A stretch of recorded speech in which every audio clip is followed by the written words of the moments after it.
And here we are. Welcome back to the Redshirt Sophomore podcast, where we never sit out. We're your host, Matthew and Chris Dawson. What is going on? See the D. It is week 10's over.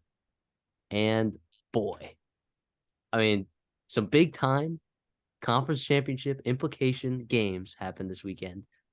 And I don't think a lot of them went the way that people thought they were going to go. You called it. You called it. It was going to be the week of the dog, and it The week of the was. dog, yeah.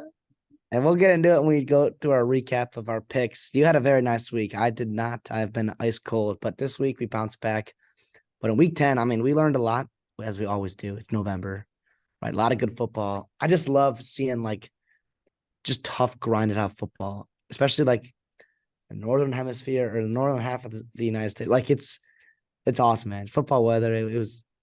This is awesome. I'm just so excited. Yeah. And you know what was also special about this week, too, that I don't think people are going to get credit for or give credit to because it was such a good Saturday slate is the weekday slate I thought was also very good this week. We had some really good MAC games, Tuesday, Wednesday. We're not going to get into those games. Sorry, guys. Let's sorry. But Thursday we had some games. Troy, the Wake Forest Duke game was awesome. And so was Texas Tech TCU. Texas Tech, DCU. Also for South Alabama, I'll say this: we're not going to really talk about them, but Gio Lopez. I know that South Alabama lost against Troy. Gio Lopez was a frisky quarterback there. I think I'm going to be rooting for that guy in the future. I like the lefty gunslinger. I liked him a lot. He was a little frisky. I liked it. So no, a lot of good stuff. We can get right into it. See how we did this past week. Yeah, and let's get into our some picks. added takeaways as well. For the week, me straight up, I was 7-2 straight up. I was better against the spread somehow. I was 8-1 against the spread. It was the week of the dog. Now, did I get lucky with the Kansas State cover? Perhaps. I wouldn't even call it lucky. But they also turned the ball over. They also turned the ball over. Like Texas should have put that game away. Agreed. And they didn't. And credit Kansas State, credit Chris Kleiman. They always just play such good football in November. You talk about like teams peaking at the right time. Year over year, like Chris Kleiman's had Kansas State just playing like nobody wants to play them in November and December. Like nobody does. And you saw that today on the road. They get punched in the mouth. They're down 17-0, and they just respond. Who cares? Dude, Chris Kleiman, you know what the greatest coach in the country is? Chris Kleiman in the second half. Oh my goodness. Also, well, I mean Nick Saban this year too. We'll talk about that as well. But but yeah, we won't go into detail in these games because we'll break down all these games in a little bit here. You, on the other hand, you went 6-3 straight up, like in winners. Your losses being Oklahoma, Iowa State, and Boise State. ATS, you went 4-5. Not a terrible week, honestly. Like it should have been better. Texas should have covered. Yep. Right. And OU, really like OU and Oklahoma State, BEDLAM. I'm not too upset about that. I think even though I lost my pick, I thought that was incredible. I was rooting for. We talked about it in the preview. Even though Oklahoma State turned the ball over twice there in the second half, in short yard situations in Oklahoma's territory. Well, I'm talking about like the outcome of the game. I'm very happy that Mike Gundy and Oklahoma State got a win. Like that. Like okay. Even though it went against my pick. I thought you were talking about you should have covered that. And I'm like, no. Oklahoma's going like this, and Oklahoma State's going like this. Them Cowboys. And what do we said? What do we say in the offseason? What have we said these last couple of weeks? That by the way, make it 4 straight games that Oklahoma State is an underdog in that they've won outright. How about that? They're just They just cook. They're just cooking right now. Now, honestly, huge letdown spot here on the road against UCF this week. We could talk about that in a little bit, but man, I'm a little bit nervous for them Cowboys because they need to win this one to kind of start sealing the deal in this Big 12 so they can have a chance to make that Big 12 championship because they control their own destiny. They play UCF, BYU, and Houston, so they can do it for sure. Just gotta stay sharp. Dawson's Diner this week, guys. It's my fault that I didn't put out Troy -3.5 Thursday morning on Twitter. So you're following me on Twitter at the Redshirt Soft. You get these picks all early, right? Some of these lines move during the week because remember, Duke Wake Forest, 45.5. If you did not get that at 45.5, you were not getting that and cashing that because that game ended at 45 and the line closed at 40.5. So that's why you got to follow us on Twitter. Kentucky, that was an easy cover. So we went 2-1, Dawson's Diner. Duke and Wake Forest under 45.5 cash. Kentucky -3 cash. Florida State -21. I would do it again. I do not care that Keon Coleman and Johnny Wilson were hurt. I do not care. They should They have could have covered punched that. one in. They could have punched one in at the They end could have there. punched one in. How about that fumble on that first drive? Right? I mean, they should have covered that game. And they dominated too. There was no sure, like the score was close. Like the second half was utter domination. Like that looked like Florida State in the second half there. So what are you gonna do? 2-1 there. Should have been 3-1 because I meant to put Troy on there Thursday morning, just forgot. And then the line started moving. And then I was like, oh geez, I don't want to put it out this late, right? Because that's unfair. Because I would have told you guys to take it 3.5, whatever. But yeah, overall, glad to be back in the positive. You and I are both tied at 50, or 57 and 24 straight up, which by my calculations is a pretty good win percentage. Let's see, 57, 24. Take the inverse of that, so quick phone calculator, and that's 70% straight up. That's good. Those are good numbers, actually. That's where you want to be, probably, straight up in these games. I'm 41 and 36 ATS, good 53%. And you are 36 and 41, which I don't know where that puts you. Does that put you at 47%? I think.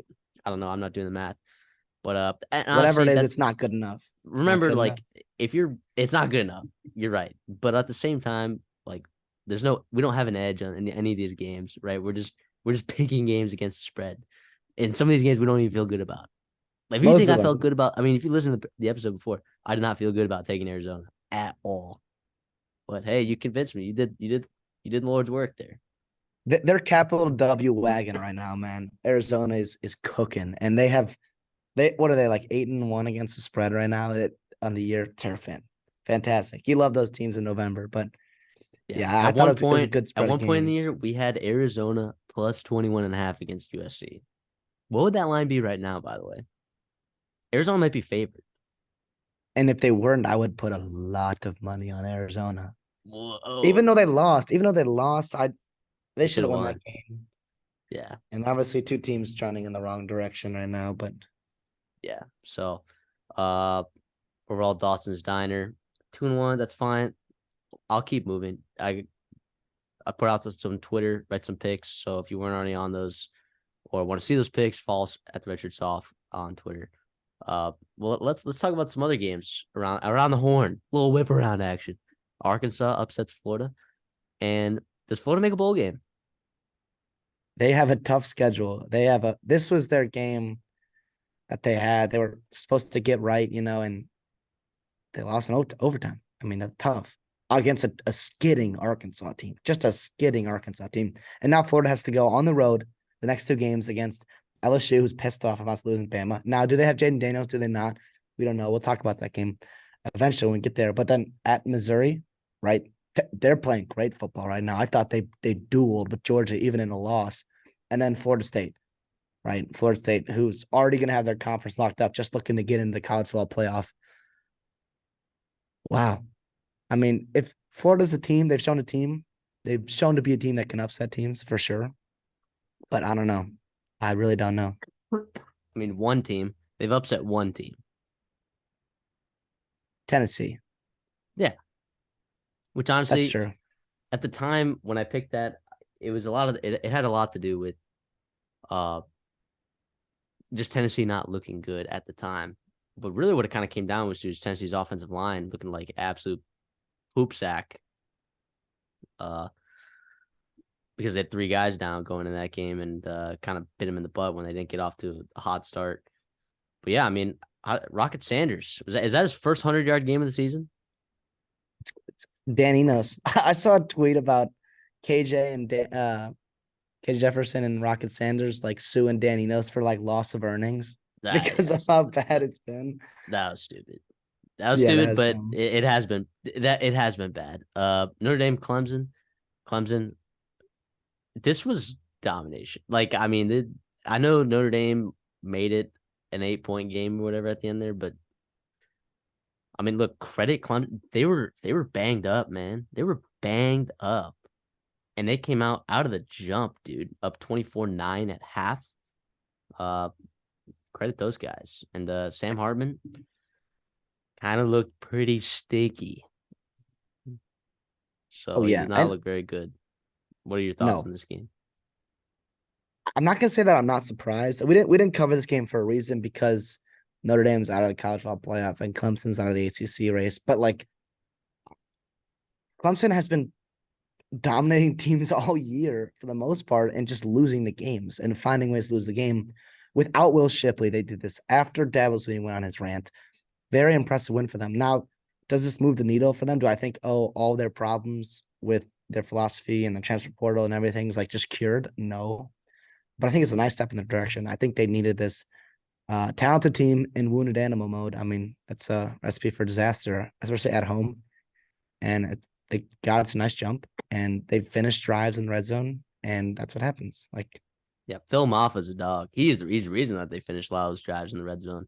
That yeah. dude is a dog. And I know Will Shipley, like Maffa, really good. I mean, he's just more physical than Will Shipley, I think. I think Will Shipley is a better overall player. I don't think anyone would disagree with that. But definitely like some promise there with Maffa. Oh yeah, and he's a guy that like Will Shipley. It's hard to take the ball out of his hands, and like I don't think Garrett Riley should, but like Phil Moffitt is a guy that gets better as the game goes on, and like he had 36 carries. Right, you don't get that if you're splitting a backfield with an elite dynamic player like Will Shipley is, but like he's a big bruiser bag that obviously can wear down defenses in November.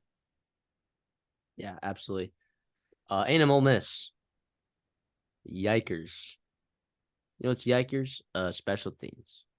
That's what's yikers. Now you had the blocked field goal, return for a touchdown. Yeah, whatever. Okay, Luke, like sure, like A&M, we had a blocked punt this year. We had a punt return for a touchdown, and then that blocked field goal for a touchdown. But other than that, special teams has been abysmal, and we don't have a special teams coordinator.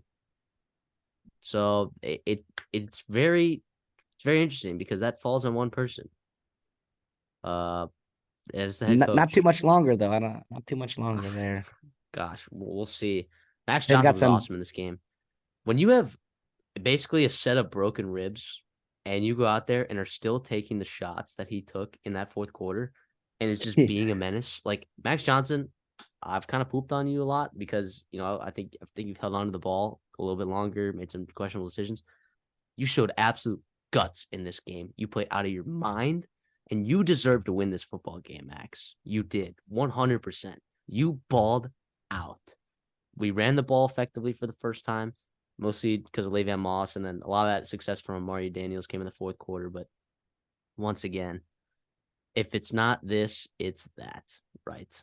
The offense is cooking today, but guess what's not? Defensively, I don't care that you don't have Chappelle. I don't care that you don't have Deuce Harmon. I don't care. Figure out your secondary. Figure it out. You have the talent there. I know Javon Thomas is a true freshman, but you went in the transfer portal and you got Sam McCall because you liked him a lot. You went in the transfer portal, you got Josh DeBerry because you liked him a lot. And you thought you had a pretty decent set of safeties coming in. Bryce Anderson is the only one in that secondary that looks any good at all. He's the only one. The only singular player. And I don't know what that is. I don't know if coaches are not putting him in the right positions, but Jackson Dart, 24 of 33, 387 yards and 2 touchdowns. How about Trey Harris, 213 yards and 11 receptions for another touchdown? This was domination. This was domination in the passing game. Fortunately, like A&M got some stops with the help of some penalties in the second half that uh, allowed them to come back in this game. This honestly probably should have been uglier. The craziest thing was that A&M had a chance to win, and then the defense, of course, blew it, and then you miss a field goal. What are you gonna do? It, You move it's this on. play Mississippi State next week with Max Johnson or without. You're gonna have to play him, and then you're gonna have to play Abilene Christian, who hopefully you'll beat, and then you're gonna be playing LSU, and it's either 7-5 or 8-4, and it's another road game. And if you get hit 10 straight road games that you've lost, I find it very difficult, even with the buyouts, for Jimbo Fisher to still be coaching Texas A&M next year. Yeah, I'll kind of reiterate your message there. It's the same shit, different toilet type thing. Like last year, you had different, like the margins were like this, like in terms of, if you're listening on podcasts, I'm sorry, but they were pretty large, and like you've gotten marginally better in certain aspects, but like you said, like too many deficiencies for this team to be playing at with this roster, too many, and it's just frustrating how you just find ways to lose games against teams that are honestly less talented than you. Tennessee and Ole Miss and Miami are less talented than you, and that's what it comes down to, execution. But credit, I do want to say, like, this team plays hard. Like last year, I could see some quit and some guys, right? And this year, like that team, like you mentioned, they could have folded. Max Johnson gave his heart out in this game. Like guys are grinding, and I think there's a lot of clay there to be molded. And I think regardless of what happens the rest of the season, I think there's going to be optimism, like there is always every year, for this A&M team to turn around quickly again. But yeah, we can get into Houston Baylor. Shout out Dana Holgerson fighting for his job, going for 2 in overtime. I love that, putting on your guys, getting a win there against just Dave Aranda, man. You let me down this year. It's been a really rough year for Baylor. I can't even explain. Finding ways to lose games. I mean, like some of these games were blowouts, but certain games you were in. You were in the Utah game, right? You were in the Texas State game, even though you ended up losing by like 11. Could have won that game. Yeah, man. Yeah. But then other games that you lost, it's been bad. Texas and there's Tech got blown out. Texas, you got blown out. Iowa State, it was pretty ugly. No impressive wins either. Like the bright spot is, UCF, they came back and beat them, and they were down big. Like that's their only lone bright spot of the year. And you've got 2 road games coming up next, and then Cincinnati, West Virginia. They almost let Cincinnati come back in that game. Yeah. Who, by the way, hasn't won a game since Miami of Ohio week 2. Yeah. And they have not won a game in the Big 12. So not very impressive for Baylor. But yeah, Dana Holgerson fighting for his life right now to hold on to that job. Houston rest of the way. They play Cincinnati next week at home. If they win that game there, lose to Oklahoma State the next week, then they play UCF. And Houston actually has a chance to make a bowl game at that point. Fighting for a chance to make a bowl game would be crazy. But then it could be the case for both of these teams, because UCF plays Oklahoma State, Texas Tech, and then Houston. So, like, both these teams are 4-5 right now. That game might be for a bowl game. 2 newcomer Big 12 teams. That could be for a bowl game. That could be a really interesting game. I'd probably pick UCF to win that game. I would definitely pick UCF to win that game. But something to monitor for sure. Washington USC, we did not preview this game because, I think we all kind of knew what this game was going to look like, and it looked exactly like that. It was exactly what it was. Dude, the end of that first half, that was so weird. Like that, the fumble, but Washington, credit to Washington, took advantage of some of those turnovers, and you've got to feel bad for Caleb Williams because the guy, played his heart out. Alex Grinch fired. To me, that's the storyline of this game. Like, I don't think we learned anything about either of these 2 teams. I think these are the same teams we've seen for the better part of 3 weeks, or maybe more for USC's case. But yeah, it's going to be, how does USC respond with fired a new defense coordinator? How quickly do things get better? Do things get worse somehow? But you have, I don't think things get better. I just think it's just like they're gonna have to stick it out the rest of the year. But also, like, you never know. Like you saw with Arkansas, right? With Danny Nose getting fired, and then the offense, had a great game in the swamp there. Who knows, a similar effect. There is some talent there on that defense, Bear Alexander, among other players. And then, but you got to go to Oregon, who's playing about as good as football as anybody right now. And then you finish with UCLA, right? And another that Los Angeles crosstown rivalry game. I don't know. I really don't know. I think 7-5 is that crazy to see? Like, did anyone see that coming? Right? None in all of their quote unquote big games that they played in this year, they have a real chance of going 0-5 against ranked opponents. And like that is right. That's really, really tough. Uh mo- Moving on to Ohio State Rutgers. I don't have a ton to say about this game other than like I Rutgers do. just battled. I don't think Kyle McCord like Ohio State's the of the top I think if I were to how do I say this right? If I were to like give you my like confidence in teams I would take over each other at the top half, the top 7 or 8 in college football, like I think Ohio State might be at like 7 or 8, even though they're ranked number 1 because they have the resume, because they have the key wins, yada yada yada, whatever. Like I think there are like 8 or 9 teams playing better football than them right now. I mean, they have like And the key wins, right? Like they matched up really well with Penn State, right?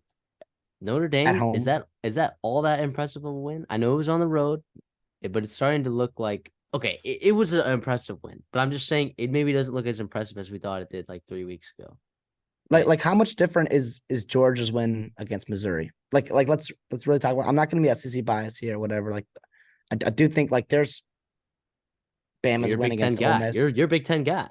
Yeah, and I see like real flaws in Ohio State, and like the only thing I'm thinking about right now is just like imagine CJ Stroud with this team. You just see he stays one more year. I mean, they are running away with this thing with that defense playing as well as it is. But like at the same time, there are no elite flawless teams in college football right now, and their flaw is quarterback or O line or some sort of the pass, like some sort of just 4 quarters of consistent offensive football. Like that's their weakness right now. And Kyle McCord, I know he's banged up, whatever.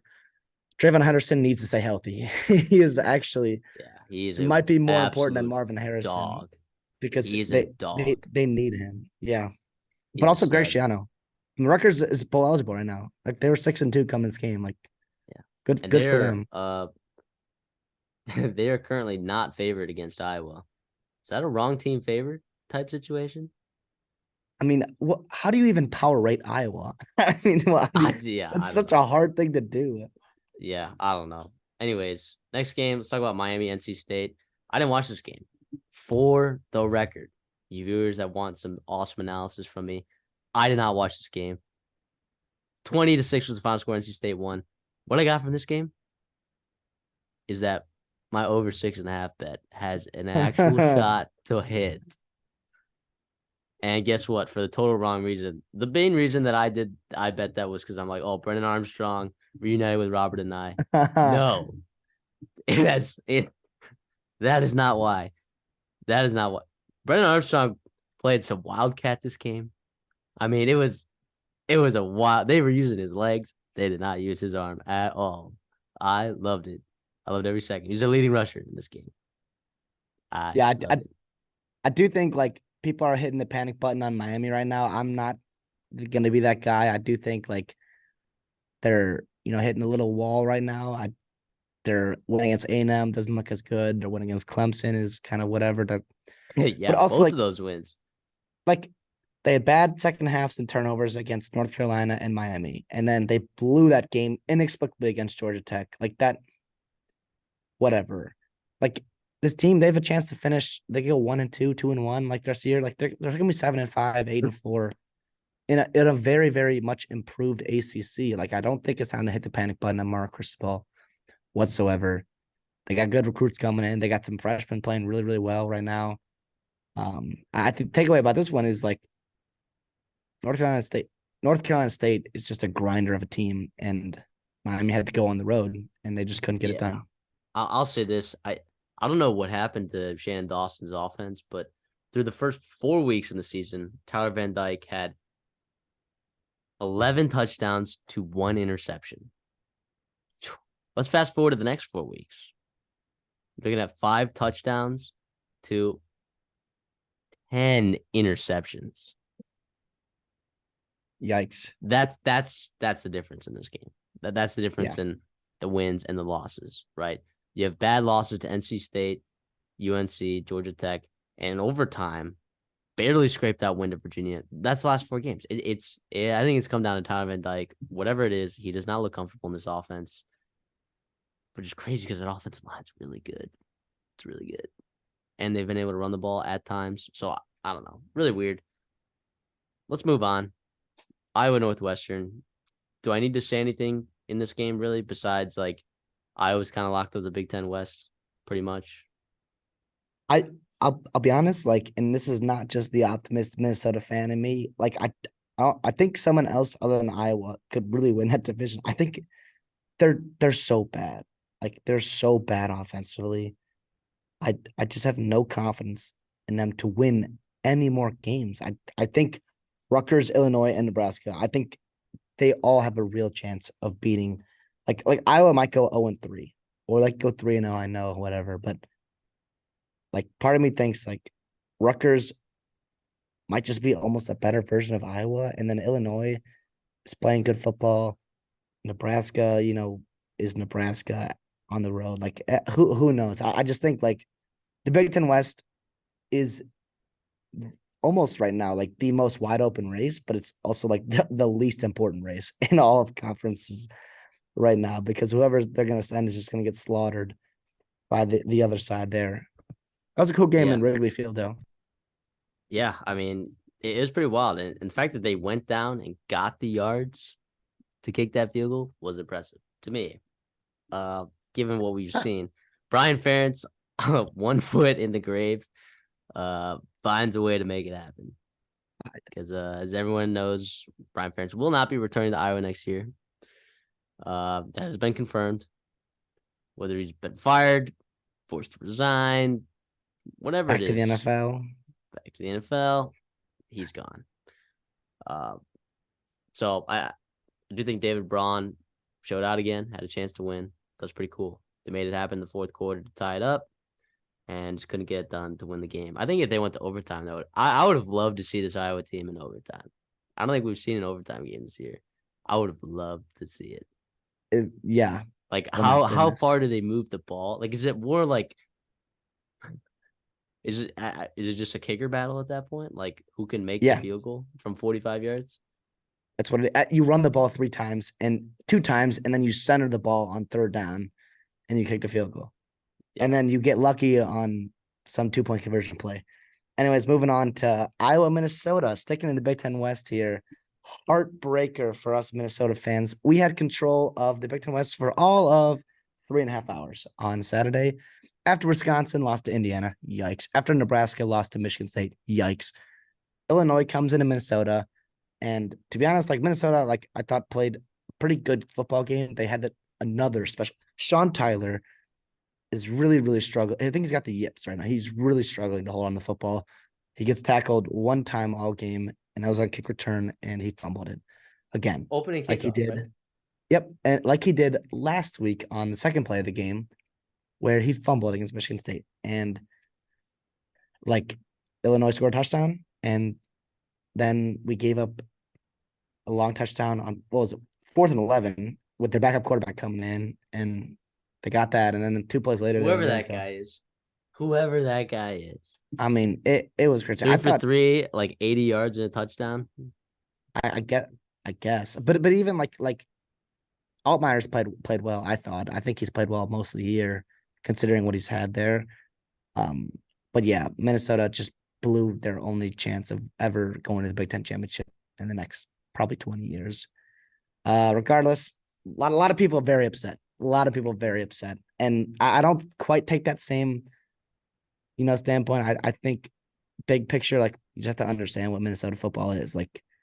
Very, very limited, and like you're gonna lose these football games, and it sucks that you choked to Northwestern, 21-point lead, and then you choked against Illinois. And if you didn't, first of all, the over would be cashed, and second of all, the Big Ten West would be all but wrapped up. Be 5-1 with Purdue with the tiebreaker against Iowa and Nebraska.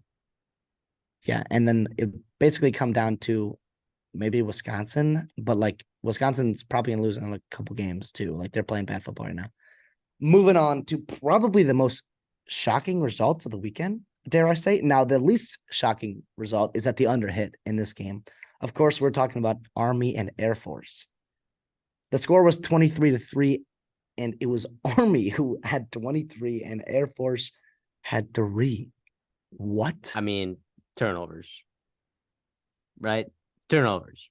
And when Oh, they yeah. happen in your own territory early on in the game, and Army doesn't have to drive down the field, uh, it's gonna happen. But Army first drive of the game. I mean, they went up 17-0, and at that point in this kind of game, like the game's over by then, right? We're 5 minutes into the football game, 10 minutes of football game, and the game is pretty much over. But to their credit, they came out punching. Army came out swinging, and well, yes, this is a big blow to Air Force in terms of maybe New Year's Six bowl game experiences, whatever. But it's not a conference game, right? This is Army. It's a rivalry game out of conference. And so they're still all their goals are ahead of them in the Mountain West. I agree. I agree. It is a bummer though, because would have liked to see Air Force have a shot at New Year's Six. They still might. I don't know that they do after this law. This was a pretty. I mean, This is a pretty damning voters loss. like AP voters, right? And like the people sound like they look at box scores, right? And they don't realize like Air Force's here were their first 4 possessions, right? Turnover on downs, fumble, fumble, turnover on downs. And then the last 3 possessions, fumble, interception, fumble. There's another Sandwich interception in there between there somewhere and and another a missed missed field field. goal. So it's like, yeah, they kind of handed this one to Army. Really, I think if they played again, I think the spread should still be minus Air Force minus 18. There were actually of the entire week, there were only 2 teams that were double-digit favorites that lost. One of them was on an upset alert. Oh, we'll And then get the to other that. one, We'll get the other one, of course, was Air Force. So, I mean, yeah, you're right. Rivalry game. You knew it was gonna be low scoring. I mean, so this one doesn't shock. It actually shocks me a little bit, but it's like in hindsight, you kind of look at everything and you're like, wow, like that was pretty crazy because of what happened in the game. But at the same time, rivalry game, teams that run the ball a lot. Yeah, that was crazy. It was at home too, Air Force. Man. Oh, cannot they've been happen. such a wagon this year too. That's crazy. How about the Sun Belt though? Let's get to our Sun Belt fans. We love the Yeah, Sun Belt. and you know what? And we'll talk about this game, Texas State, Georgia Southern. This kind of throws some of that Sun Belts. Like we thought that Georgia Southern kind of had it wrapped up there, in the standings, but guess what? All of a sudden things are thrown in the whack. Oh, Obviously, that East Division is crazy. East James Division is Madison, of course, nuts. is not eligible, so they're 6-0 in the East. But Coastal Carolina's Unbelievable. there at 4-2. Georgia Southern's there at 3-2. App State's there at 3-2. Georgia State and Old Dominion at 3-3. Now Georgia State does not have the tiebreaker against Georgia Southern, but they do have the tiebreaker against Coastal Carolina. So this might be an absolute photo finish here. Georgia State's got a gigantic game against App State at home this week, and then one at Old Dominion 2 weeks later after they probably get blown out by LSU. Then you look at Georgia Southern's remaining schedule. They have Marshall, which they should win that game. Marshall stinks. Then they have Old Dominion, which is a giant game. And App State, and honestly, App State's not good. I mean, they're really not good. But it's on the road, the last week of the year. Could be App State fighting for a bowl game. So you never know. You never know.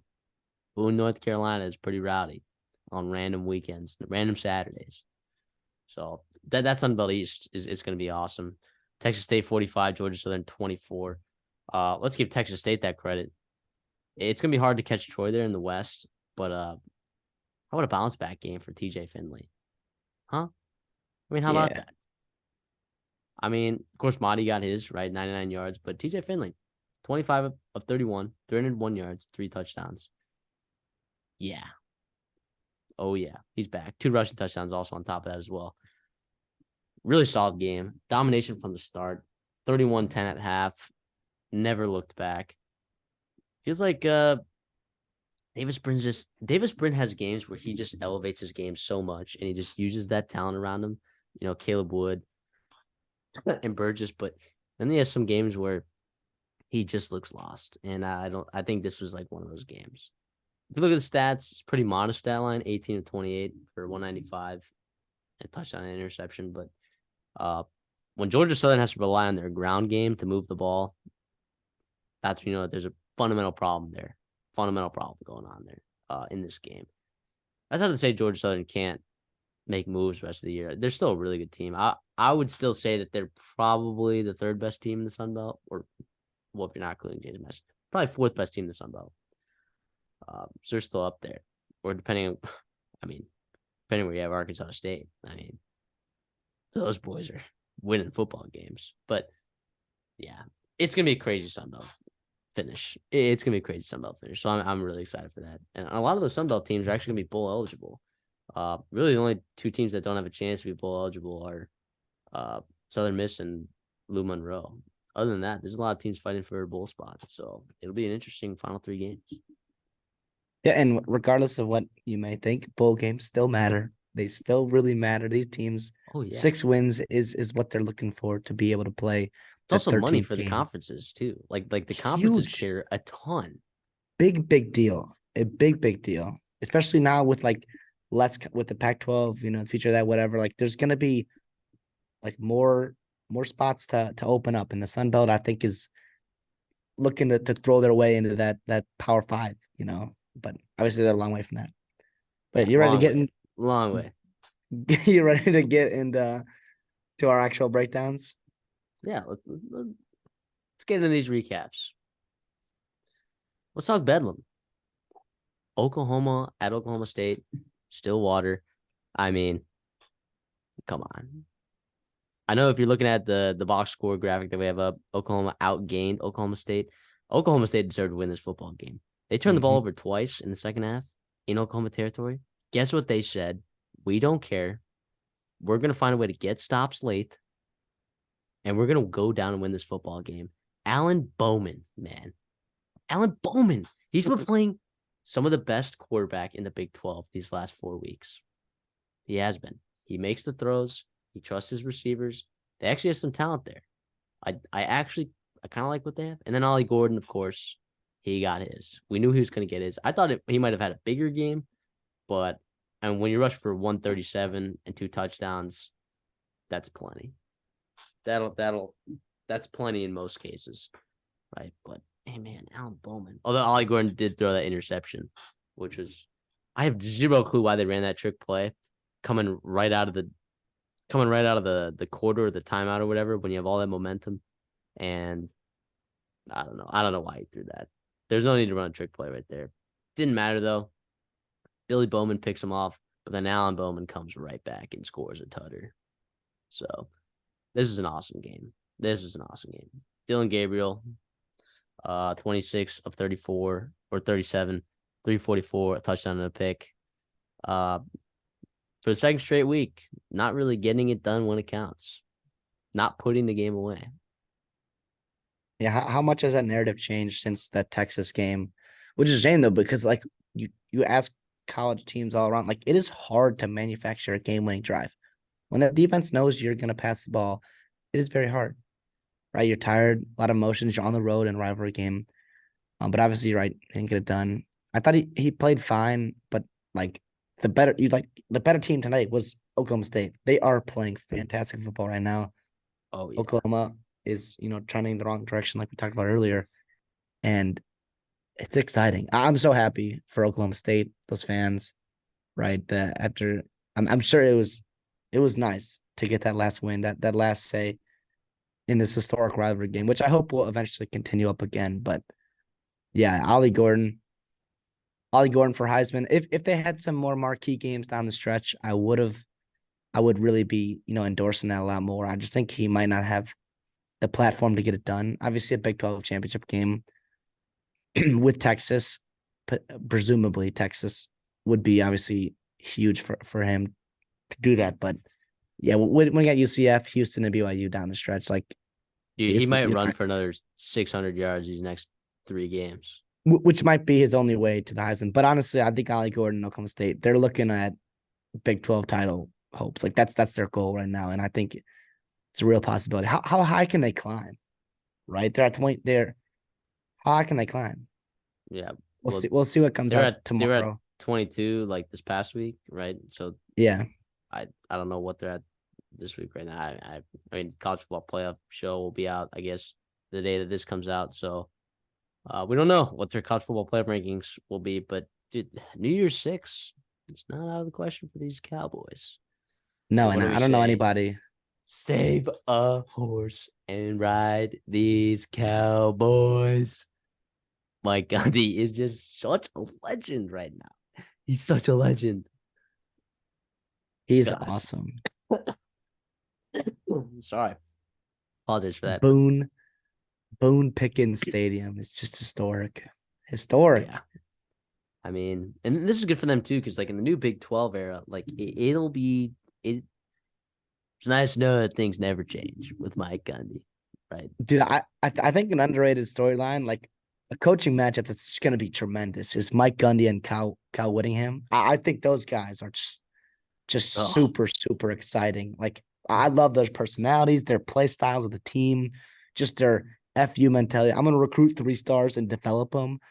And every couple of years, I'm win. just gonna pop off. And that's what like Oklahoma State just does not have losing seasons. They just don't. They don't go away, man. They And don't they go clinched away. one. They clinched a winning season, by the way, 7-2. So a lot of people very happy. But Yeah, and I will cash that Oklahoma State over 6.5 wins at plus 105. I will cash that. I see you at the counter. you So love that. uh you took Oklahoma over 9.5 though, right? Yeah, I definitely don't feel I'm definitely worried after that Okay, West Virginia, Texas win. BYU, TCU, right? So they're come on. With Yeah, plus, by the way, like if Oklahoma State drops another, well, I guess they got to drop 2 games in the Big 12. If they drop 2 games in the Big 12, then Oklahoma State still has that tiebreaker. Well, then they still need Kansas to drop a game. Wow, dang, yeah. yeah, tough Brent scene for Oklahoma Venables. right now. I do think it was still this is still a very positive year. I think a lot is getting lost in the past 2 weeks. They went on the road and they played Kansas last week, who beat Iowa, right? And pretty handily. And then they lost to a wagon at Oklahoma State, fired up for a rivalry game. Like I don't really knock Brent Venables that much. I think we just kind of overcorrected after that Texas win on what our expectations of Oklahoma was going to be this year. And they can still finish 9-3, and still have a very successful year this year and heading in the SEC. But yeah, I do think like, yeah. That's what I'm gonna say. I agree with that 100%. I I still feel weird about Dylan Gabriel, man. I don't know. I obviously he had that Texas game. Uh, that was a game like where he did throw the ball well, but relied a lot on his legs. I do like the fact that Gavin Sawchuk got a lot of time. I thought that was a guy like early in the season. I thought that he was gonna maybe be the guy, and he hasn't been the guy, really. Like, but he's been good, man. He's been good. So, I really young.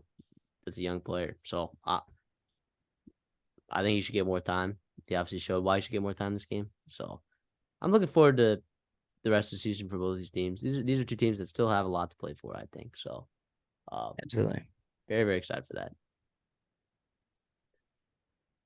Another Big 12 game with gigantic Pac 12 or Big 12 implications. Kansas State at Texas. Texas was favored by 4.5. And boy, did Texas try to blow this game.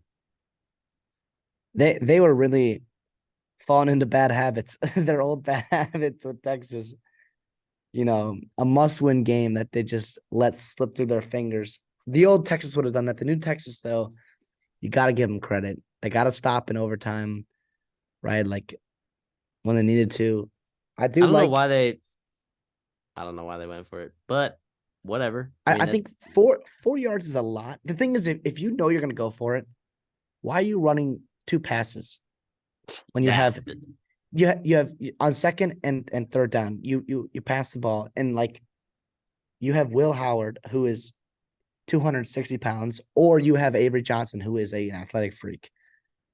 and then DJ Kinnon's up the middle as well. Like Cooper Beebe, By the way, just Avery run right behind Johnson, him. Avery Johnson, 2 touches the whole game, which is pretty That was interesting. interesting. I think more that was more. I think to just trust your guy. Will Howard kind of got hot in the second And it was half. probably a game plan thing. Well, yeah, I mean, well, if we know anything about Chris Kleiman, it's hey, this guy's a second half coach, right? He's gonna make the adjustment. I should have learned. I turned the game off. I stopped following it as closely. I had a couple games going in that early window, and I just kind of I was looking at some other games and like I should not have done that. This was I should have known. I should have known better. Texas, So what did you think about Malik Murphy then?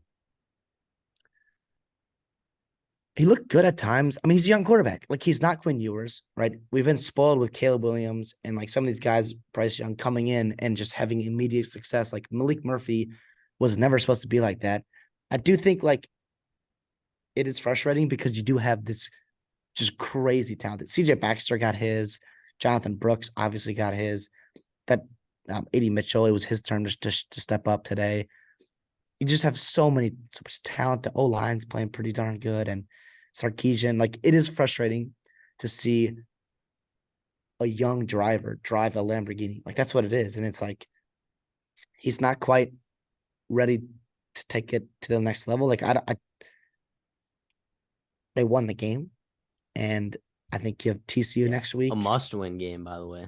Every game's Yeah, a but must-win game for Texas now. He's won 2 of them, so yeah, I thought he missed some throws. He had some bad throws that were actually caught that were just really nice plays, which is the the luxury of playing in this kind of offense here. And like, I would like to see him use the legs a little bit more, right? Like designed runs. I know his arm is just beautiful, but like I know he's got it in him, and I think that might settle him into football games a little bit. I don't know, but I'm not going to question Caesar Keyshawn. I don't think it's time to throw in Arch Manning. I really don't. no, Um, no. I don't think that's even a question. It's just How to lose survive. a football game 101. Yeah, I think it's and how to ruin a player too, because like you throw Arch Manning into like next week at TCU and he doesn't play good, like with the expectation that he has to perform, and he struggles when there are 2 quarterbacks on the roster that you think are, but like it's just it's a recipe for disaster. And Sark knows that. He knows he's not ready yet. He's obviously going to get him ready to be a backup, but that's the difference between getting ready to be a backup and then getting ready to start the game. Like that's not anything. It's Malik Murphy until Quinn Ewers comes back. And then when Quinn Ewers leaves, whatever, like that'll be a discussion for another time. I think it's just get Quinn healthy. And I think you can survive even the rest of your schedule. Like you shouldn't need Quinn In Ewers to Ames, beat. they're going Well, to Ames. I say shouldn't. I say should. I do think like there's a real possibility. Like we know it's the Big 12. We know it's November. Like anything can happen in November. But Uh, yeah, and yeah, I guess they get lucky with the fact I think that Texas Tech is not the team that we thought they were going to be going in the season. Of course, that has a lot to do with Tyler Shuck getting hurt early on. But 2 road games back to back. We'll see when Quinn Ewers comes back. I don't anticipate it being this week. I anticipate Malik Murphy coming out for another one. Go win a ball game on the road. Malik Murphy, this will be his first road start. So good luck to that guy. Good bet luck the to that under in guy. that game. Maybe. TCU's defense is not great. So I don't know. We'll see. I don't know what the total's at. 53.5 right now. So Yeah, I I don't mean, know. I'm sure there's people out there that like that, but it's not me. It opened at 53, I believe. So it's been bet up. So I don't know if people see value in that. Maybe I don't know. We'll see. That's for Kansas State though. Tough, tough, tough, tough, tough, tough. Yeah. Oh yeah, yeah. Moving on though. LSU at Alabama.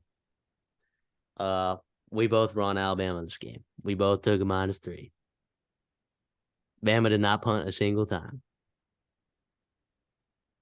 This Not they one punted they punted single. they punted that first drive, Oh, they did. Oh yeah, yeah, yeah. Okay, and then it was just an but absolute offensive shootout after that. then it was an absolute. Yeah, it was a slaughtering. And you know what? Let's credit Tommy Reese. Let's credit Kevin Steele. Guys that I wasn't necessarily super confident in going into the season. Kevin Steele has shown up these last couple weeks, making halftime adjustments, and Tommy That's what it Reese is right there. Yep. and Jalen Milroe.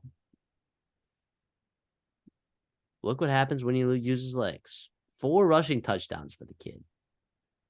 He had a good day passing the ball too. Like he made throws. He made some throws. But really the magic was in his feet. Right. 4 Well, rushing touchdowns. What are you gonna say? and you saw like I think this Bama team, like this team can beat Georgia. They have a real chance at beating Georgia. I'm not gonna pick them. I don't think they should be favored. Absolutely not. They have a real chance to beat Georgia. This is a drastic different team than you saw in September. And credit that coaches have, like you said, Kevin Steele, Tommy Reese, Nick Saban. Credit Jalen Milroe, though. I thought so. LSU's game plan, you saw their safeties were playing way back, their corners, like they knew their weakness was in the secondary. They were not going to let Jalen know. They thought their only way to success was we're going to ride Jaden Daniels, pause, and then we're going to just make Jalen Milroe have to methodically move the ball down the field and make a mistake and try to get greedy. And he didn't. Credit Jalen Milroe. He took care of the football. Right, Bama, other than that first drive, like they missed 2 field goals, which is crazy because records normally money. But they ran the ball well. They diced up receivers. They had some good RPO You know stuff why I and think they short, ran the quick ball well? games. Because I think Milroe is effective on the ground. And I think well, by using him, you start opening up the run game a little bit.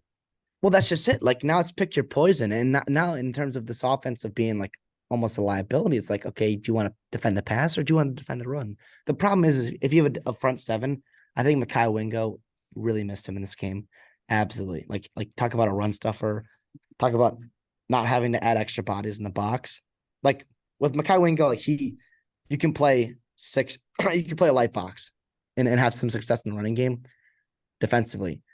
And today they had no chance to do that. And I thought LSU, like this game played out how I wanted it to.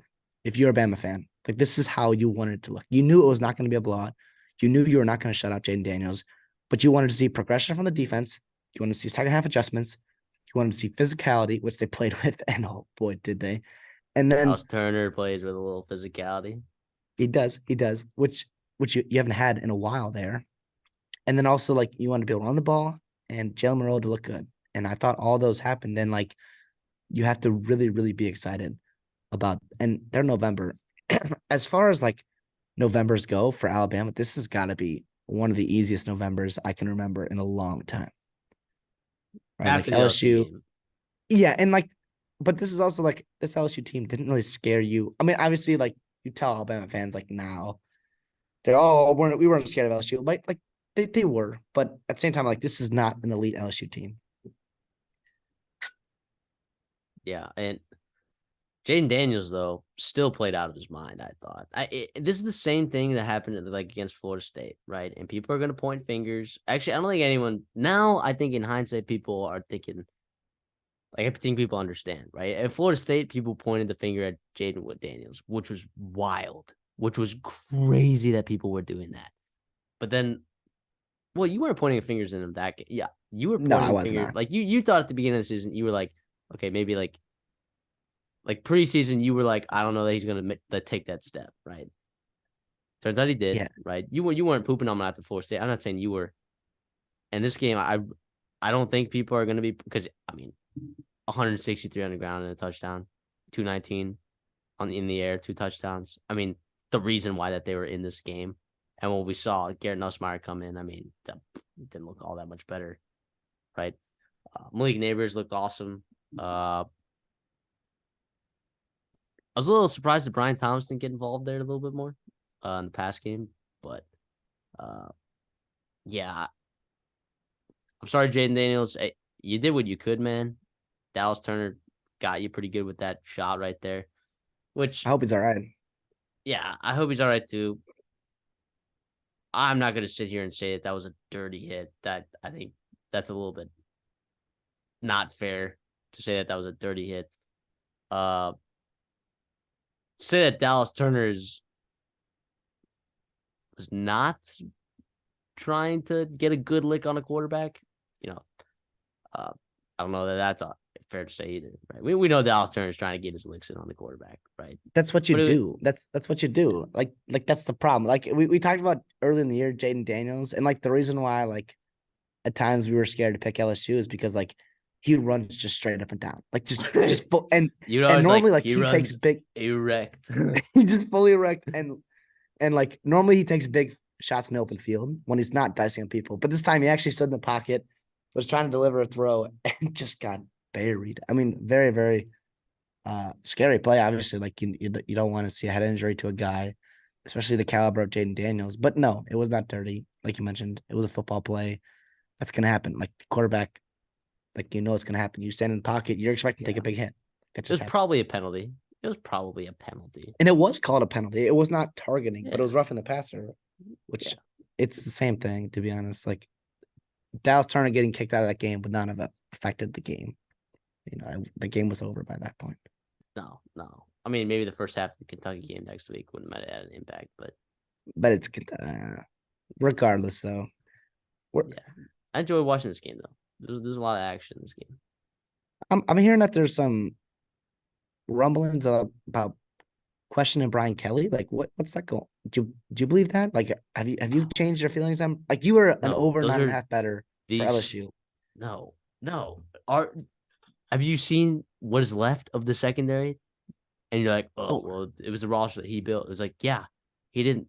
I mean, I guess, right? But Deuce Chestnut left the team. Denver Harris is not with the team. I mean, Cy Alexander gets hurt. Like, well, I don't know what you want.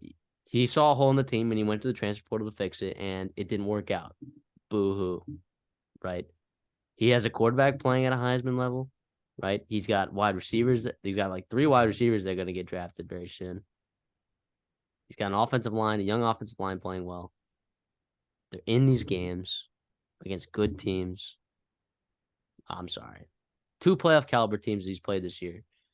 And, 3 if you count Ole Miss because they're still in it, I guess. For playoff. I wouldn't say that they're a playoff caliber team, but he's played 3 teams that have a shot at making the playoffs at this point in November and lost to all of those guys. But all 3 on the road, or at least neutral site in Florida, right? Which is basically a home game for Florida Jacksonville State. or whatever that was. Yeah. So I don't know. People are. How do you question Brian Kelly after what he did last year, and even in some of these games this year, pulling off magic, right? Just I don't know. Last year they went 9-3 too. Like they got what? Like they were in a year where Alabama was down and they won the West, and I think that expedited expectations for them. And like that was not the reality of the case. Like they lost a close game with Ole Miss. They probably should have won, and they got beat by a Bama team playing really well, and they got beat by a top 5 team in Florida State. Like they are not a top 10 team this year, and they've lost to 3 top 10 teams. Like that, you should not knock a coach or a team because they lost a game to teams that are probably better than them on the road. I agree. Chuck, Georgia, Missouri. Speaking of great games, this was an awesome game. This was a tough game for Georgia. This was a tough game. But what does Carson do? What does Carson Beck do? Wins football games. Is he just so impressive? Like you talk about a lot of first year quarterbacks. Now I get it. He's in his 4th year. He's an upperclassman. Yada yada yada. He's just super impressive, poised. I mean, it is without Carson Beck, right? With a running game that's not been consistent all year, and it wasn't fantastic by any stretch of imagination yesterday, or by the time we're recording this on this past Sunday. Like he's just so impressive, just so impressive. Yeah, of course, I am the captain of the Carson Beck fan club. I'm the conductor of the Carson Beck train. He's been awesome. That's not to say that, Missouri didn't play well. Brady Cook looked a little bit more like Brady Cook than we'd expect, but he also made some plays. I don't know. Look, he wasn't amazing, right? But he was okay. I mean, this was a good Georgia defense. I mean, on the road, on the road, real tough environment. That place was bumping. They were able to run the ball. Now, granted, Georgia's run defense has not been up to par with what we're probably used to with Georgia defenses. But they would run the ball a little bit. Cody Schrader got going. That dude, Cody Schrader's awesome, man. He's Oh almost had yeah. 1,000 yards this season already. Uh, that guy's a good football player. But yeah, I mean Missouri just they hung in the game, man. For the second straight year, they've given Georgia problems. Yeah, I think that's exactly it. I think this is one of those games where it's okay to come away impressed with both of these teams. Some people are like, oh, Georgia didn't cover the spread. Oh, this team's weak. It's not as good as they were last year. And sure, they're not as good as they were last year or the year before. This is still a very elite football team. And they got to win against a good SEC opponent. And they just got to win. Bottom line, they get a win. And that's kind of what all they needed to do yesterday. And to be honest, on Missouri side, like I know Brady Cook, the 2 interceptions, costly, right? Like that one that was picked off, just brutal, bad mistake. Why are you throwing that? It was screen pass, whatever. But like they That moved was the funny. football for four quarters. They moved the football on Georgia, and now, and it wasn't even all Luther Burden. He didn't have any special game by any stretch of imagination. Like he's used to putting up well over 100 yards, closer to 10 receptions a game. He was held in check, and I think part of that was Georgia's philosophy to be like, hey, let someone else beat us. And Cody Schrader got his. Theo Weiss made some nice plays. Mookie Cooper had some nice catches as well. I came away really impressed with Missouri, and like even though they lost, I just like it solidified them as like, okay, this team's a legit contender for that number 2 spot in the SEC East. Well, like it's not that great and not that impressive a title this year, but like if they play Tennessee this week and like they at home, they have a really good chance, and I might pick them to win that game. I just think the future of Missouri is good. I think this was nice. This was an awesome game, top to bottom for both teams. Like that's Yeah, what it was. yeah. That's how So I see it. I came out impressed with Missouri as well. I mean, I took them right plus 15.5. So I expected them to cover this game, but I also took Georgia to win. So this is exactly kind of how I expected it to go. So I don't feel differently about either of these teams. I guess uh yeah, I don't really I know you're more impressed with Missouri. I I I'm impressed with both these teams. Yeah, but I feel the same. I feel like this game kind of went how I expected it to go. And what did it come down to? Carson Beck making some plays and the defense making some plays. So, and if you have those two things working and operating the way that you want them to, then bam, you got a team that can win some ball games. To Lad be honest, McConkey also is a stud. he God, is so we've fun. He missed him, is man. so We have fun. missed him this season. I He's remember watching him a awesome. couple years ago, and I was like, "Who's this little white dude that's on Georgia? That's like all these playmakers, all these studs they have, and why is this guy getting fed the ball on screen passes and design shot plays? Because he's special. Like this guy's a really good football player. I do want to say this real quick. Like, is there a team or like a unit that you want more like with the game on the line, 2 minute drill than Georgia's defense? And then honestly, with a healthy Brock Bowers, give me Georgia's offense and Carson Beck. Like I don't like I just feel just uber confident all the time when Georgia's playing a game. Like they're gonna get a stop here. Like they're gonna score and they need to score. Like that kind of stuff.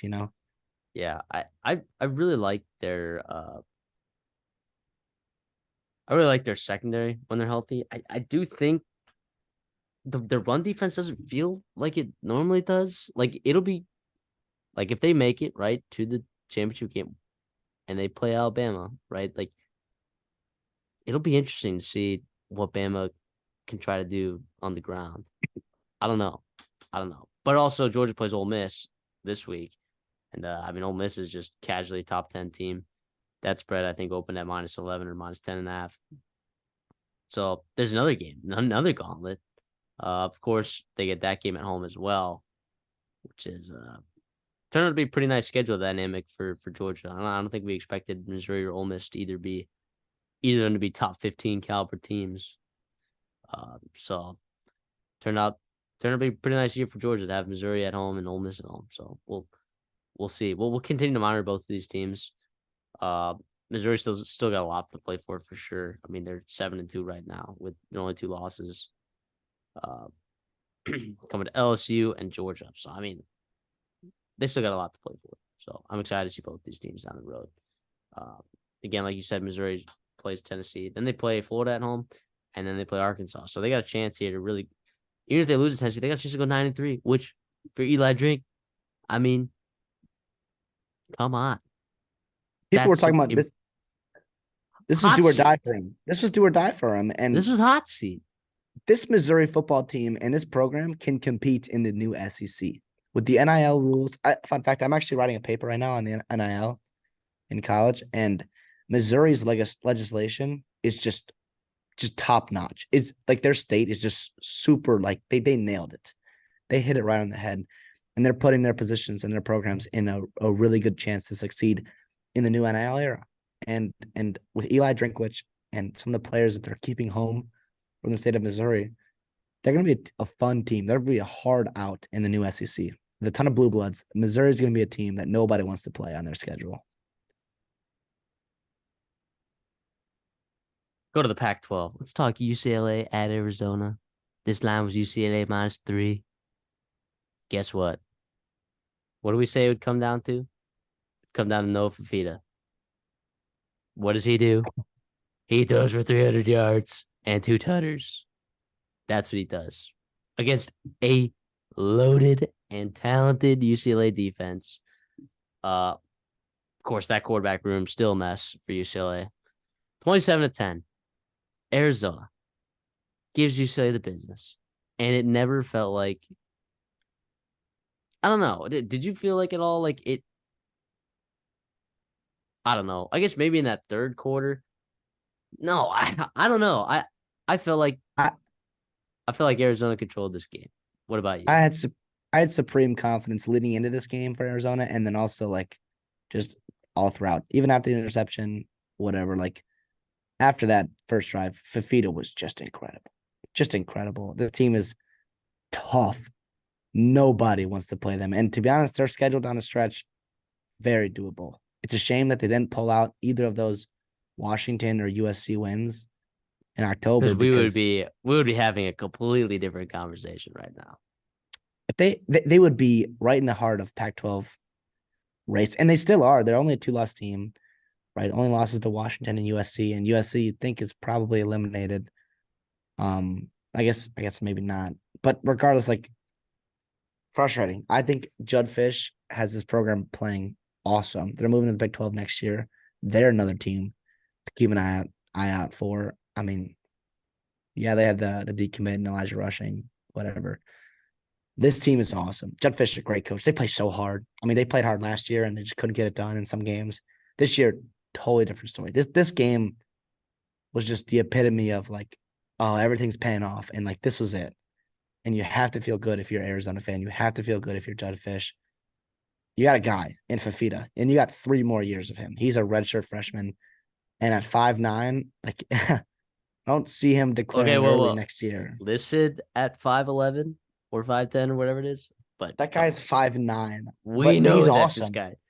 He is awesome, but he's going to be a tremendous college quarterback for you. And you've shown the ability. Yeah, come on. You've shown the ability to recruit weapons. You've shown like this Arizona football team, man. That's awesome. This put a smile on my face here.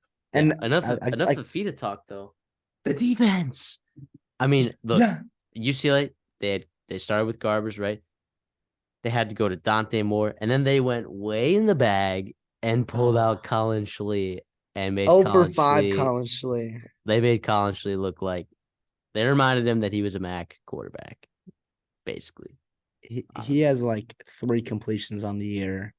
He can run the ball a little bit, but yeah, I mean, UCLA needs to find itself right now because they got Arizona State, who's I guess frisky is the right word. I mean, I know, whatever Utah did. They're so banged up right now. I think Arizona might blow the doors off Arizona State. Well, and they will when they get there, but UCLA plays Arizona State next week. And then at USC, and then Cal, who's kind of like frisky. I'll get on Dawson's Diner, right? Follow me on Twitter, right? At the Redshirt Soft to get those picks early for Dawson's Diner. But I already threw UCLA -16.5 on there. So if you're watching this video, what is it? It'll be Tuesday. Hopefully that line is still there for you. It might have already crossed 17 as I'm speaking these words. That's why you can follow us on Twitter, though. I mean, I feel good about UCLA against Arizona State. I just think Arizona State's so banged up right now. Even Fair even enough. even after this game, I think this is a disc. I think that's a discount. I also just think Arizona's really good, and that defense is shown. I mean, games at Oregon State, 24 points only. Washington State, they shut down to 6 points. Stanford put up 20 points, but it's also a Jaden Delore game. So, how much stock do you want to put into that? Washington, of course, they gave up 31. USC, they went to triple overtime with USC, right? So, but before overtime, they'd only given up 28 points to USC, who's putting up numbers on everyone. So, this defense, Johnny Nance, has the boys flying around. So, I'm a big fan of Arizona right now. We will continue to ride them because they're a wagon. We got a couple Arizona fans too. There's some viewers and subscribers. We got some subscribers, Arizona fans. Let us know in the comments. Let us know in the comments. You got to be excited right now. You got to be excited. Yeah, hey, tell me right now what the score of the Arizona Colorado game is going to be, because I think it might. I think it looks good for you guys. Tech at Louisville, battle of the ACC second place trophy. We both had Louisville -9.5, right? I mean, we both. I didn't see like the massacre that was this game coming, but Kyron Jones, he's been really good, but he's been really good in games where teams aren't playing good defense. He looked like an absolute trash can. In fact, Grant Wells even went in the game. Jack Plummer didn't look like all that impressed. I mean, 11 for 12, right? Did what he was asked to do. What am I going to ask him to go 12 for 12? I mean, come on. But yeah, they just ran the ball. No Jamar played Thrash. defense. They didn't need to. They no Jamar Thrash, and they didn't need Jack Plummer to play well. I think when the time comes, like they're gonna Florida State, like he's gonna have to play well against Florida State. If they get there, I'm assuming they do with Virginia and Miami, the rest of their ACC schedule. I do think like this is the least in terms of like styles and identities of teams. Like this is a very, I did not see this coming from a Jeff Brom led Louisville team. Like it's very impressive for Brom to kind of like put his offensive ego and be like, listen, we have a nice defense. We have a great running game. We have a quarterback that's sometimes prone to mistakes. Let's you play to our strengths and win football games we're supposed to win. And like they've done that. And they're 8-1 because of that. And they're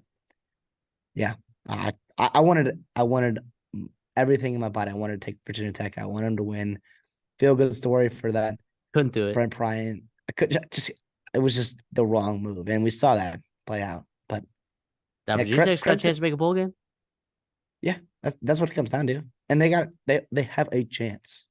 They have a very workable schedule at Boston College, at home versus NC State, and at Virginia.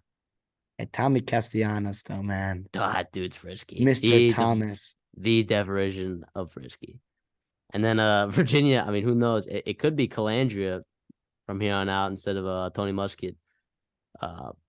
Because on the depth chart, I guess it's listed as or. So I think they're still back and forth. At this point, I don't know how they still haven't found who their guy is, but Calandria loves, I mean, Tommy Cast, it's 1A, 1B with Castellanos and Calandria in terms of friskiness levels. Right? So, Calandria loves slinging the rock. So, I'm excited. And Louisville, the rest of their schedule, I mean, have they locked up the ACC? That bid? Or is there another team that threatens? Actually, well, it's Georgia Tech. But the problem is Louisville holds a tiebreaker, right? So they need to lose. They need both their remaining Virginia games and Miami to beat Louisville. Because of course the last game of the season is against Kentucky. Which is a bummer. But North Carolina still has a chance. If Miami beats Louisville, which they could, and North Carolina wins out, I'm not sure how those tiebreakers go out exactly. You could have a Uh, bunch of two-loss teams, and at that point, it's anybody's guess what the rules are for the yeah, ACC I mean, if tiebreakers. you're asking me what the ACC tiebreakers are, I have zero clue. We'll get to ACC that fans, if if we you guys get are in the there. if you are watching this video, ACC fans, let me know. Let us know what the tiebreakers are, please. Mhm. Oh, I would love to know. Uh, so I don't want to waste time looking that up until we get there, right? But yeah, great game from Louisville. Vautech. I mean, what you guys have done this year is already impressive enough. I mean, I think you would have liked to win this game, of course. I had a shot at the ACC championship, but we know you wouldn't have won that game against Florida State, right? This is not your year to win the ACC. Just lick your band-aids, lick your wounds. Sorry, lick your wounds, put on your band-aids, move on. If you are the ACC, right? If you're an ACC fan, commissioners, Louisville, and honestly, Florida State, you needed Louisville to win this game and to look good doing so. You need Louisville to continue to pad up the resume and continue to be as good of a win as it can be for Florida State if Florida State's able to make it to the college football playoffs, right? Like a 13-0 Florida State with wins over LSU and Clemson and I guess Florida on the road, and then also beating Louisville. Like that's good enough to make the college football playoffs. Yeah, well, I think like you need Louisville to look good in the scenario where Florida State loses to either Miami or Florida, right? So then a one-loss Florida State team could potentially slip in over uh, Yeah. another one-loss team, which I don't know that they would get in over a one-loss Bama or a one-loss Texas or a one-loss Oregon for that matter. I don't know that they would get in over any of those teams, but doesn't hurt. Doesn't hurt to have that resume. Not at all. Kansas at Iowa State. It's the next game we'll be talking about. Big 12. How does Kansas get a defensive touchdown like every single game that they win ever? This I don't is understand it. crazy. We both took Iowa State in this game. But great Kansas. I mean that how how they're winning football games with Jason being a quarterback is beyond me. Because we talked about it, like what is Kansas gonna have to do to win football games this year? Play very good offensive football. And while they did at times this game, it still the Jason Bean. Still the Jason Bean factor. I mean, he had a good game. 287 for a touchdown.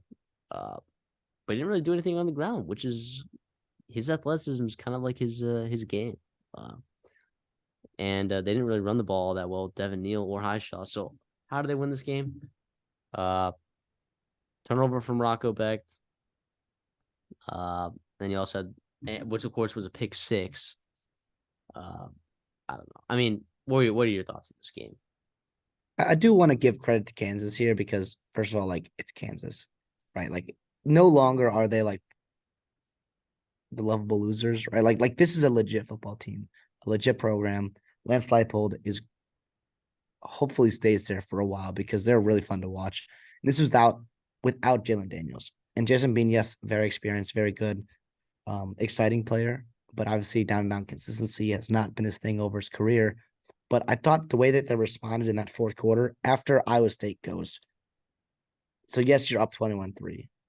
Good for you guys. Like that's very impressive on the road.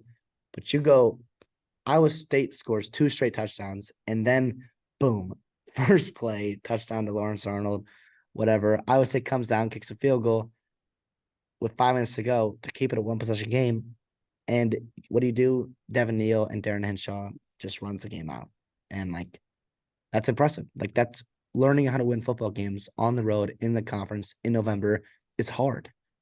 It's very you guys know that if you're Kansas fans. I would say you know that as well. Like that was impressive. Like I cannot help but be impressed with Kansas right now. I cannot. I think this is awesome. If Yeah. you told me Jalen Daniels was hurt, I would have circled way more losses on their schedule. And they lost their only losses right now are to the 2 Big 12 favorites right now. Like say that out loud right now. It's November. And say that out loud and then just how can you not be impressed with Kansas? Yeah. I will say, like, not that it's luck, because right at some point, you know, occurrences, if they happen multiple times, they become trends, right? But in every single Big 12 game that they've won this year, they have had a defensive touchdown or a special teams touchdown. And there it is to just Rain on the parade a little bit. No, and I get that. And we saw that with USC last year. USC had a crazy turnover ratio, And if we were like nobody, and I guess I ignored that fact when I took them to win the Pac-12, like regression to the mean is a real thing. And like they did that, and they are not a good defensive team, and they are not a good football team right now. Kansas, on the other hand, like, yes, like you said, if they did regress to the mean, like they probably lose two of these games that they probably, lost Maybe or lose the that they Oklahoma won. game. Maybe lose this game. I mean, I don't want to take this game away from them because they did really actually play well this game, like well enough to win this game. But It's not the wrong maybe team. if that pick six doesn't happen, right, and instead Rocco Beck goes down and wins a ball, like goes and scores on that drive, then yeah, we're looking at a totally different ball game, I guess. But I don't know how they do it, dude. They they get a defensive touchdown or especially touchdown like every other game. It's crazy. I don't have the numbers, but they got to be one of the highest scoring defenses in the country in terms of like just pure points that their defense puts up. Yeah, no, I mean, they're opportunistic. Like when you have an explosive offense and you lack talent and athleticism on defense, like you take chances, you jump routes, you get after the quarterback, and you make teams, especially teams with fundamental flaws or like that have flaws in their fundamentals, you can take advantage of that. Like it's college football. Like that they're it's hard to get 11 players on offense to do the right thing for a 10, 12 play drive. Eventually, like throughout the course of a game, like that adds up and it's a way to win. Like in credit Lance Leipold, credit that staff, credit the players for executing that. Boise State at Fresno State. Uh, I don't know how you feel about this game. I'll ask you. I'll ask you. How do you feel after this game? I mean, it's frustrating. Like I know you I picked took Boise Boise. State. I did take Boise State. I do think like that kick return for a touchdown, pretty impressive. Very The tough. interception in the first quarter when you were driving. Yep. But also like, The interception in the second quarter when you were driving. yeah, yeah. I just think Boise State, like, they're 4-5 right now. Like I thought they turned a corner, and yes, like Fresno State's might is probably top two team in the Pac-12 right now, or the wow, the Pac-12, the Mountain West. That's crazy. I just confused us too. But and obviously you're on the road, and like you weren't favoring this game. You weren't supposed to win the game, but like you're Boise State. Like you believe that you should have won this game. I thought you did. Mad Max didn't he didn't do enough. He played okay. I do think like as a whole, you ran the ball well. He ran the ball well, but I don't know. I think Well, there's George something wrong. Alani, I And then mean, off the injury, I mean, getting another 19 carries. Thought he was and six fine. receptions. Yeah, yeah, absolutely. And McAllister, tough blow. It sounds like he entered the transfer portal. That's not good. I do think Yeah. like there's some real questions about this Boise State roster and the future of the program right now. And What do like, you do? Like offense, like yeah, obviously you run the ball, right? But like, who do you throw to if you're not throwing to McAllister? there, if you look at their box scores like all throughout the season, like it's McAllister's one, and then whoever their running back is their second leading receiver. Like in most of those games, like it's going to be a big adjustment down the stretch for them. What do they have? New Mexico next week. Get right game minus Should be a 26, win. I think is the line. Yeah, at Utah State, another get right game for your offense.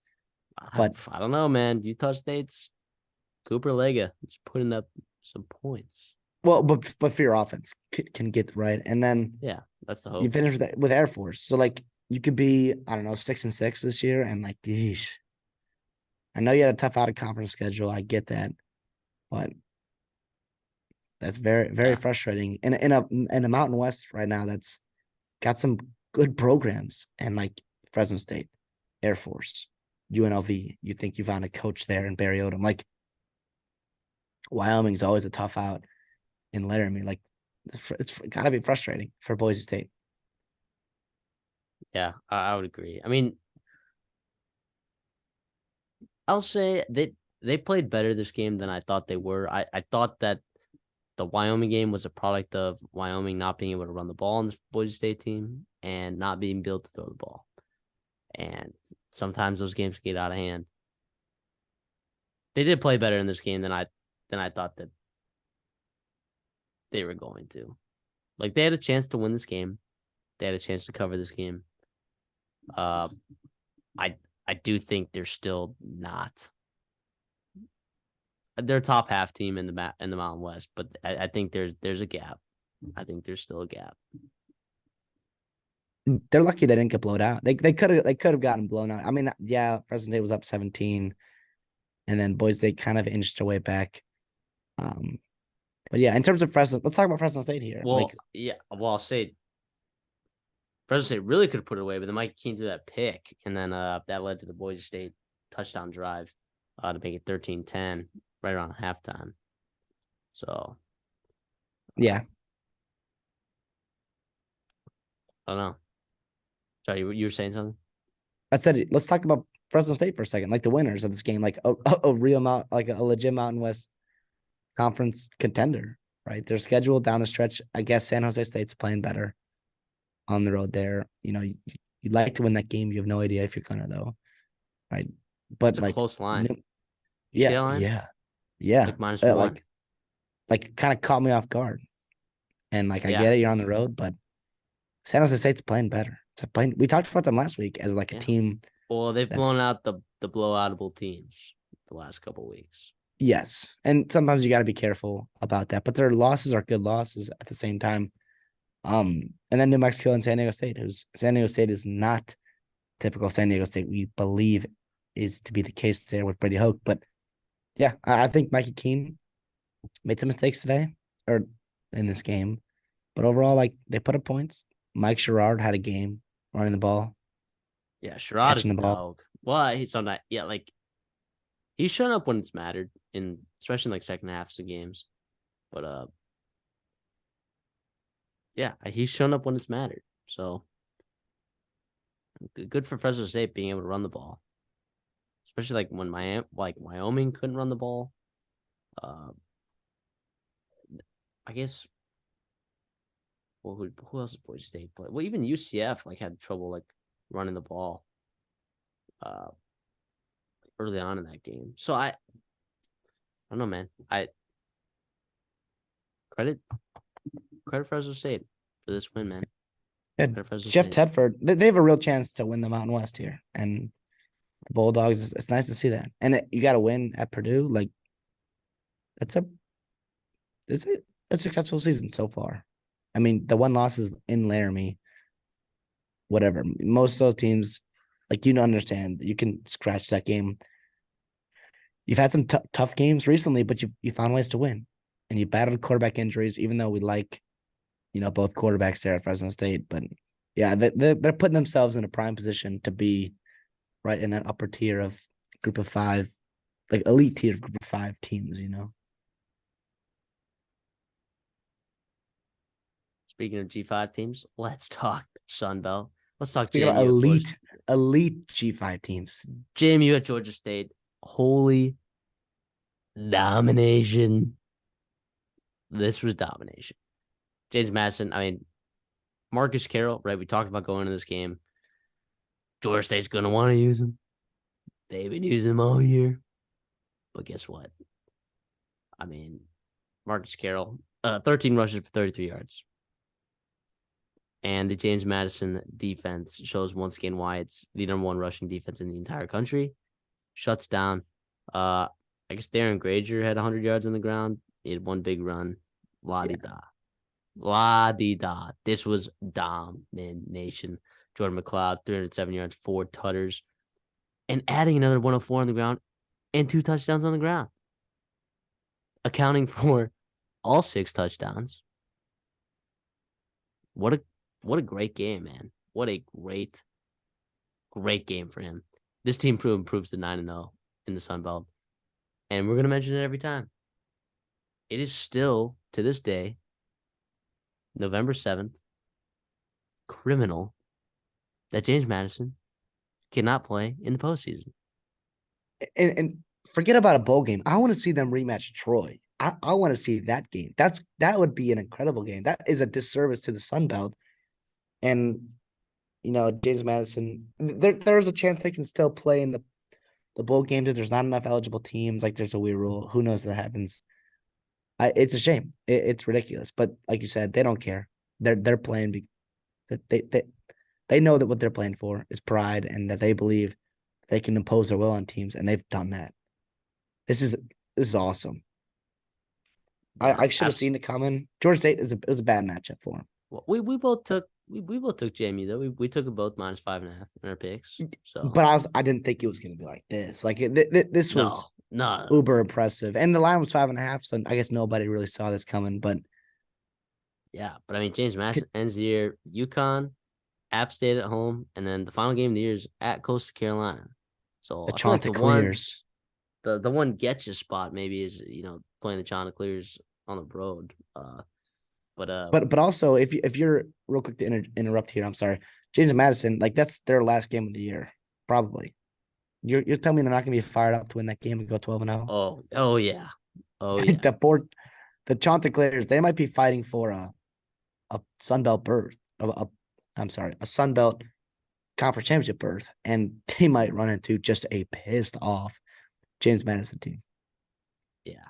Yeah, definitely. So I'm I'm excited for that. Georgia State, if they had won this game, be they would have had first place possession of the Sun Belt Conference.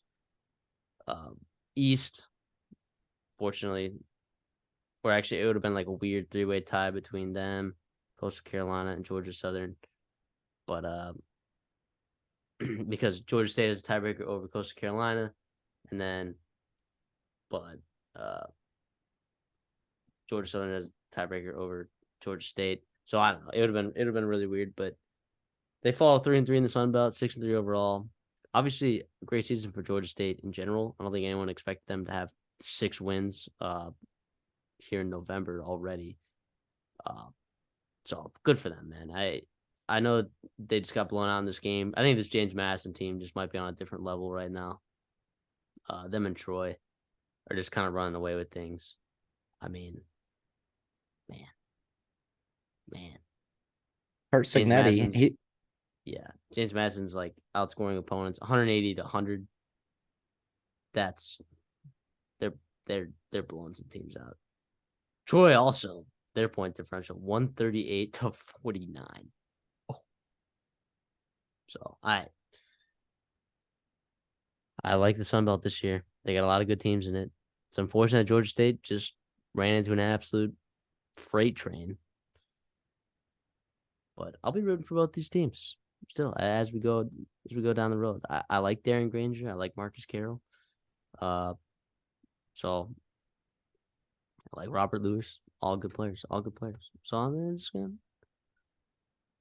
we'll keep an eye on the Sun Belt here. We'll keep an eye on the we Sun always Belt. do. We talked about it earlier and how crazy that race is getting down the road. But let's just keep an eye on it. Let's get to our upset alert or upset meter. We've been doing this for the last how many is it now? Do some 5. math. Last 6 weeks. I think we've done it for the last 6 weeks. Okay, yeah, yes, because you count the first week. Yeah. Yep. So we've had 24 teams on this upset meter. We've 5 teams in totality have ended up losing 5 out of 24. If you can't do that math, that's a little over 20%, which is nice. Considering that we're only taking 10-point spreads. And inherently, that's about, give or take, our average point spread's about 13, give or take 14% inherent odds. If you're just looking at odds, about 14% chance for those teams to win. We're picking them at over 20%. Pretty solid. Washington State, man. How far have they fallen, man? Gosh, They dude. were just so fun to watch. They were a hot commodity. Cam Ward for Heisman.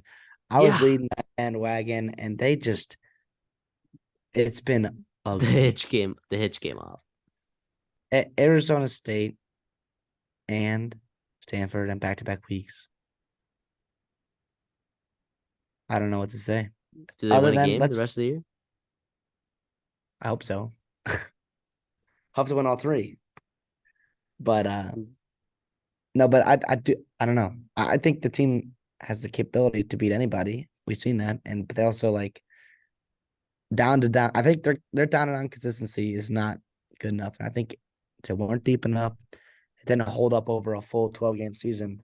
But also, like, we have to shout out Troy Taylor and Stanford. Like, everyone left them for dead, just gone, 10 feet under and buried after losing that game. Was Long Beach, Cali, or Sacramento State? I'm sorry, Sacramento State, and they've Yeah. just kind of been grinding it out in a lot of these football games since then, and they've got some interesting games down the stretch, to say the least. But I don't know.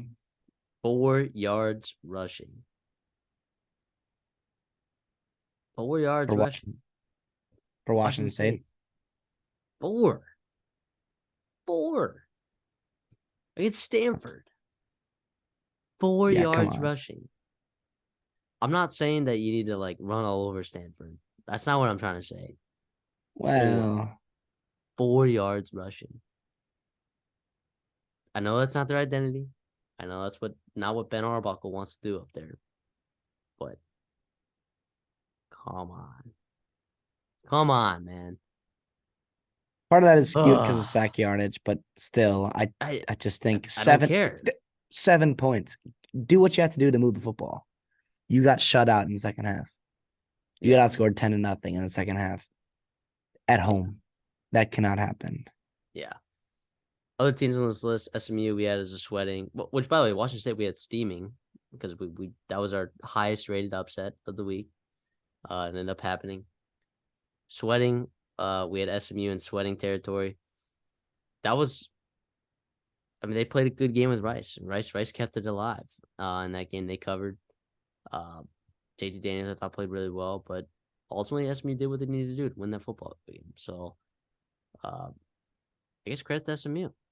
Credit to SMU. They're 7-2. They're undefeated in the Americans. They're tied. That American race, by the way, is crazy. 5-0 Tulane, Also 5-0 incredible. SMU, 5-0 UTSA, 4-1 Memphis. It's gonna get interesting because SMU plays Memphis on the road 2 weeks from now. Could get interesting, man. That could get interesting. But yeah, Rice had a chance to win this game, man. Rice had a chance to win this game. They threw an interception on the last possession of the game. What are you gonna do? What are you gonna do? Yeah. Hate to But see that. we were kind of on that too. I thought we kind of said there's a good chance SMU struggles on the road here at Rice. Speaking of kind of being on it as well, like South Carolina and Jacksonville State was a really sneaky good game. And you saw how emotional South Carolina was after that win. This meant something. Like college football, a win is a win. Like they got it done. It was tied 28-28 going in the fourth quarter at home against a team that was playing the FCS last year, and you got it done. Shane Beamer was super excited, and like It got they done should because be. they threw a pick six. Jacksonville State was gonna win that game. Oh yeah, They were gonna win that football game. They were driving. They were in South Carolina territory, and then they just threw a just back-breaking pick six. I mean, they were on. Let me check it. They were on South Carolina's 17-yard line. Second and 12. Zion Webb. Man. Him and Logan Smothers just love putting you on a roller coaster. it. We talked about it before. We've talked more Jacksonville State this year than I thought we would, and I'm not ashamed of that. They're such a fun team to watch. It's got to be exhilarating if you're a Jacksonville State Gamecock fan like that. Yeah, but also like Rich Rod's got them going, man. They got them going. They're competing right now in a Yeah. CUSA conference that's pretty terrible. Now I get it, South Carolina's not a good team at all, but like you have to feel good, to come up a level and then to come up another level from your conference to the SEC and really compete on the road in November. And yeah, I guess, and they probably still won't make a bowl game. But Jacksonville State. But ironically, neither team are going to be playing in a bowl game because Jacksonville State is ineligible for a bowl game as well. So they just joined the FCS or FBS, which is a bummer because they're winning some ball games. Now, I do. Real quick about Jacksonville State, they got some talent offensively and some depth. Right, you got Zion Webb, who's been the quarterback for most of the year. Logan Smothers comes in, I guess, every once in a while, but they got 2 or 3 running backs they really like, a couple receivers that are pretty good playmakers, legit D1 players, and then the defense, has some dogs there. But I didn't think real quick, like South Carolina just won this game. Like Mario Anderson made some nice plays. Xavier Legette was unguardable. Like they were just more athletic and no Nicholas Harbor. Yeah. Not found. MIA. I don't know why they didn't use him, but that I think South Carolina fans are a little bit upset about that, which is understandable because he played really well against A&M, and then all of a sudden you're like, no, let's not use him. So you have an absolute monster there. Yeah, figure out how to use him. Mm-hmm. Penn State, they blew out Maryland. I mean, is there much else to say? Maryland's done. They stink. They're done. Yeah, it's over now, for them. It got really ugly in that second half, but it was not a sweat at all. Good bounce back for Drew Allar and Penn State to go on the road. You have a big game here in Michigan. It was a get-right game for you. Get some confidence, establish that running game. Katron Allen ran the ball really, really well, which you needed. And, yeah, Maryland, yikes. Yikes. They stink. And I don't want to take away from Mike Locksley because, he's done a really good job there. But it's a tough job. Something is wrong. And something is wrong there that was not wrong the first, 4 or 5 weeks of the season. And now it's off the rails. It's off the rails. Yeah. Losing to Illinois and Northwestern, I guess I can't say much about that, being a Minnesota fan myself. But, yeah, I think there's a real chance Maryland ends the year on a 7-game losing streak. They go to Nebraska, who's pissed off about last week, and you get Michigan, obviously, and then at Rutgers. Yikes. And, I get it. The Big Ten outside the top 3 is not as good as it is. But to be honest, the 2 of the most dangerous teams right now are probably Nebraska and Rutgers, which is crazy. But, I don't want to play those teams. I don't think Maryland does either. And especially on the road, no thank you. It can get bad, a lot worse before it gets better for Maryland there. Yeah, definitely. Well, that's it for our Week 10 recap. Thank you guys for tuning into the Redshirt Sophomore podcast. As always, we're so grateful. We're almost at 100 subscribers. So look, if you like the content, like the video, and maybe give us a subscription. If you really like what we're putting out here, we're here every Thursday with our previews. Monday or Tuesday. We know this week was Tuesday. There was extraneous circumstances that had us recording Monday night instead of Sunday night. But either way, consistently getting 2 episodes out a week. We appreciate you guys as always. Also follow us on Twitter at the Redshirt Soft. If you want Dawson designer picks early, right? None of the content there as well. You can also email us at the redshirt@gmail.com if you have any questions. But your questions can also come in YouTube comments as well. And if you're listening on Spotify, we thank you. Give us a follow on Spotify as well. But I would also encourage you, as a listener on Spotify, to also watch our show on YouTube. Because some of the stuff we do here makes a little more sense if you're watching. Makes a little more sense. So, but thank you guys. CD, you got anything? Yeah, no, same thing here. Thank you guys. And hope you enjoyed Week 10. Hope you enjoyed our content. Yeah, stay tuned for Thursday. We got our videos, previews coming in. Let us know if you want us to record some teams or some matchups that you're interested in, and we'll absolutely do our best to include those if we can. Alrighty, and we will see you in the next one.